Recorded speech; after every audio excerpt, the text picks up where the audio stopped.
Avec 5 700 passagers en juin, FrenchBee a pris d'emblée 10% du trafic, devenant dès son premier mois de présence le troisième opérateur de la plateforme polynésienne, d'où la satisfaction de la compagnie.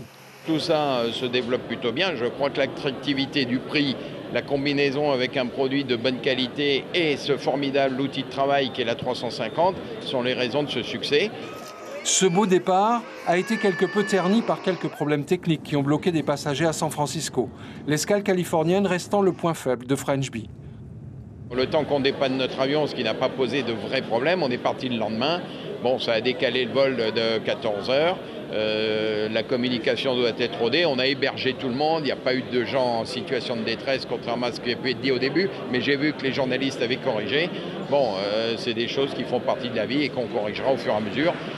Les perturbations d'exploitation en compagnie aérienne, c'est des choses qui arrivent, qui continueront d'arriver. Il faut faire le maximum pour les minimiser.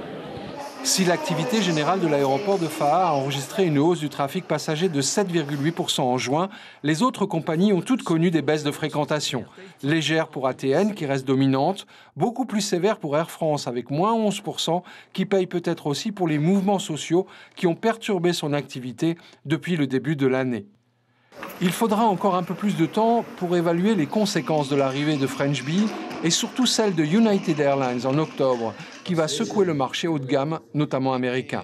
FrenchBee pourrait avoir un impact aussi sur les vols inter-îles de Air Tahiti. Pour un prix équivalent ou parfois inférieur, certains résidents préféreront-ils se rendre aux États-Unis plutôt qu'au Tuamotu, aux Marquises ou aux Australes. Il faudra observer par exemple les résultats du prochain salon du tourisme début septembre.